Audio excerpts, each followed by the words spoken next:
1912 presidential campaign was about flavors of progressivism. Everybody was calling themselves a progressive by now, even Taft. But it was, what did you mean by progressivism? As we already know, the Republican Party had split over Teddy Roosevelt's third-party run on the Bull Moose, or the Progressive Party, and William Howard Taft's nomination as the official Republican nominee. The Democrats will turn, in their own convention, at first to conservative Democrat Champ Clark, who's the Speaker of the House, but he's unable to get the nomination. He can't get the votes for it. Progressives block him, arguing he's not progressive enough.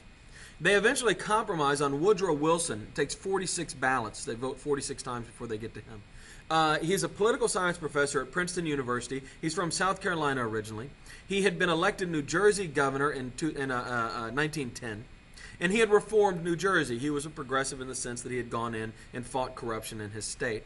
He runs on a program he calls the New Freedom. It's very similar to Roosevelt's New Nationalism. And it basically is anti-bigness, break up the monopolies, break up the big corporations. Taft doesn't campaign at all because Taft knows he's going to lose. Roosevelt campaigns with incredible energy until he is shot just a few weeks before the election. He survives the assassination, but it does prevent him from campaigning any further. So by the end, Wilson is the only one out on the road campaigning. And you see here that Wilson wins. He wins quite easily. You'll notice there's green on the map. There's normally not green. That's a third-party candidate, and that's Roosevelt. You can see that Roosevelt actually gets both more electoral votes and more overall votes than William Howard Taft. And I believe this is the only time in our history that a third-party candidate beat one of the major parties. And that's going to be Teddy Roosevelt, so that kind of makes sense.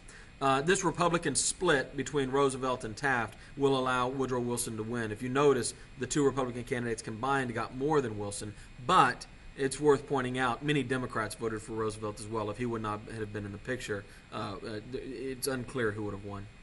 Wilson was bold and forceful. He only gave powers to people he believed to be totally loyal to him.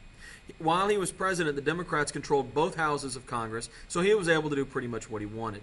The Underwood-Simmons tariff dramatically cuts tariffs. Remember, Republicans wanted high tariffs. Democrats wanted low, so that should be no surprise. And opens competition with foreign corporations to do business in America. This, he argues, will destroy American monopolies, and there's actually some truth to that.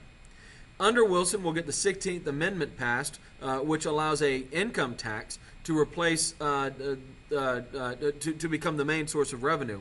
In the beginning, it was very, very mild. The poorest people in America paid 1%. The wealthiest paid 6%. Now it ranges from the mid-20s to the high 30s. So it's changed a lot over the years. In 1913, maybe the most important thing Wilson will do is he'll push through the Federal Reserve Act. This creates 12 regional banks that are owned and run not by the government, but by the banks in that area. This is called the Federal Reserve System. It takes a percentage of the members' bank's money and loans it out to the other banks at what we call a discount rate. These banks also actually print the paper money, although that's technically done by the federal government. They control how much will be printed. It's supposed to create a liquid money supply and provide relief to the troubled banks. The Federal Reserve Board is composed of people who run these member banks, but also a chairman appointed by the president.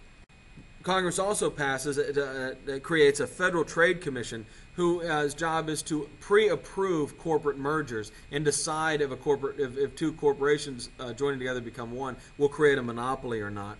They also will investigate and prosecute unfair trade practices out there in the business world. There was actually a stronger alternative, the Clayton Antitrust Bill, but Wilson didn't support that. The Federal Trade Commission was actually the milder of the two proposals.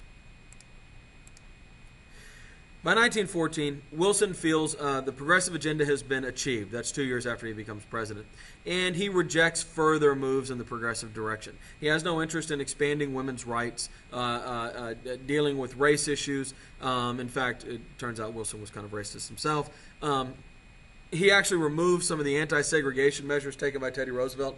And the Southern Democrats like him very much. Remember, the South is solidly Democrat. And remember, Woodrow Wilson is from South Carolina. By 1914, Teddy Roosevelt's Republicans have returned home to the Republican Party, and in the congressional elections of 1914, the Republican Party does very, very, very well. Wilson panics and decides to become a progressive again. He doesn't move to the right towards the victorious Republicans. He moves to the left, trying to energize his Democratic base. He appoints the first Jew to the United States Supreme Court, Louis Brandeis. He eases credit for farmers because he knows that a lot of his supporters are farmers. He pushes through requirements for workers' compensation for workers who are injured on the job.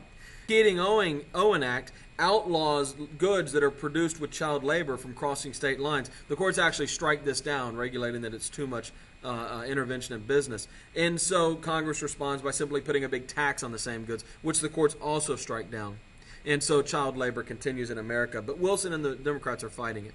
The Smith-Lever Act uses federal money to provide education for farmers. And finally, and this is the further increase. It begins really with the Civil War, but the further growth of government. But now government is being used as a friend of the people to help the poor, to fight the corporations. And this is ultimately the primary impulse of progressivism.